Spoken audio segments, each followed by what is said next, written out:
कहीं दूर एक रोशनी से भरी सल्तनत थी। अलंथिया, वहाँ का शहजादा आयान हसन में बेमिसाल था। नीली आंखें, चमकता चेहरा, सुनहरी बाल और हर अदा में हुरूर। हर रोज वो आईने के सामने खड़ा होकर कहता, दुनिया मेरी सूरत पर फिदा है। एक शाम महल के दरवाजे पर एक कमजोर बोसीदा चादर ओढ़े औरत आई। उसके हाथ में एक सियाह गुलाब था। बेटा, सिर्फ एक रात की पनाह चाहिए, आयान ने नाक चढ़ाकर कहा। ये महल खूबसूरती का मकाम है, भीख मांगने वालों का नहीं। तुमने खूबसूरती को हुरूर बनाया और दिल की रोशनी को हकील जाना। अब अपने हुरूर की सजा खुद भुगतो। वो सियाह गुलाब को फूंक मारती है। गुलाब से सियाह धुआं उठता है और शहजादे आया के चेहरे पर जाते ही जादू की लपेट में आकर आयान का चेहरा बिगड़ जाता है। जल झुलस गई, आंखें सियाह पड़ गईं, होठ खुश्क और चेहरे पर बदसूरती छा गई। नौकर भाग गए, महल सन्नाटा बन गया। आयान ने खुद को आईनों से छुपा लिया। फिर एक रात वो चुपचाप महल से निकलकर जंगल की तरफ भाग गया।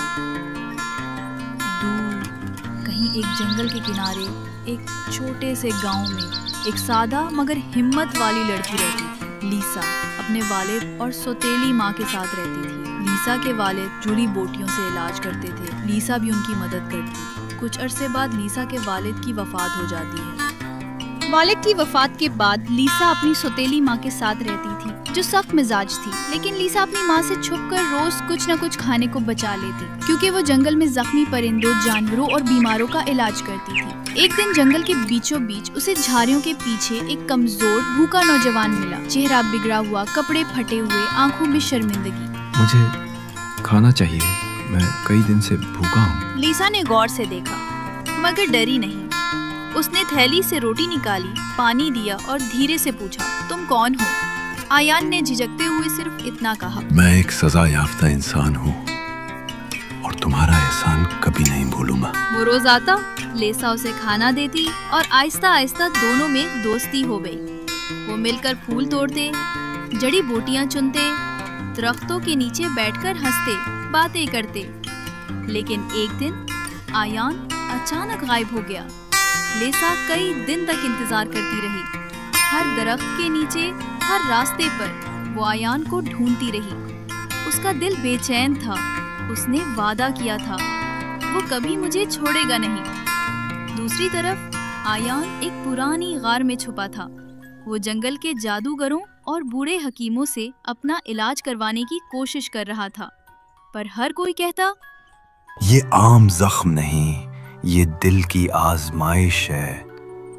चेहरा तभी बदलेगा जब तुम सच में किसी के दिल में जगह पाओगे। आयन को लीसा की याद आने लगी। उसकी मुस्कुराहट, उसकी बेलौस मदद। वही एक थी जिसने कभी उसका चेहरा नहीं देखा, सिर्फ उसका दुख महसूस किया। तब आयान वापस लौटा और उसने लीसा को उसी जगह पाया जहां वो अक्सर मिला करते थे। वो कुछ लम्हे खामोश खड़ा रहा। लीसा, क्या तुम अब भी मेरा इंतजार कर रही हो? लीसा ने पलट के देखा, आंखों में आंसू थे। तुम्हारा चेहरा बदला, तुम्हारे वादे नहीं। आयान उसके कदमों के करीब आकर बैठ गया। मुझे मदद चाहिए लीसा, मैं सच में ठीक होना चाहता हूँ। क्या तुम मेरी मदद करोगी? लीसा ने चंद लम्हे उसे देखा। मैं पहले दिन से तुम्हारी मदद कर रही हूँ। अब हम ये सफर साथ मुकम्मल करेंगे। अगली सुबह लीसा उसे अपने वालिद की पुरानी नोटबुक दिखाती है। एक खास जड़ी बूटी जो सिर्फ मुकम्मल चांद की रात को खिलती है, और सिर्फ उसी के लिए जो गुरूर को छोड़कर सच्चाई अपनाए। दोनों जंगल की गहराई में जाते हैं, जहां वो चमकती नीली बेल खिलती है। लीसा बेल से फूल तोड़ती है और उससे अरक निकालती है और आयान के चेहरे पर लगाती है। चंद लम्हों में आयान के चेहरे से धुंध छटती है, जिल्द नरम होने लगती है, आंखों के गिर्द स्याही मिटने लगती है। लेकिन वो लीसा की तरफ देखकर कहता है, अगर तुम्हारी मोहब्बत सिर्फ मेरी इस हालत से जुड़ी थी तो मैं ये चेहरा वापस नहीं लेना चाहता। तुम वही हो जिससे मैंने दोस्ती की थी। चेहरा बदला, दिल नहीं। फिर आयान और लीसा शादी कर लेते हैं और जंगल में एक छोटा सा घर बनाते हैं, जहां वो जख्मियों, बीमारों और परिंदों का इलाज करते हैं। एक दिन एक छोटा बच्चा पूछता है, क्या आप शहजादा हैं? अयान झुककर उसके सर पर हाथ फेरता है। नहीं, मैं वो इंसान हूँ जिसने सीखा कि असल शिफा दिल की सच्चाई और मोहब्बत से आती है।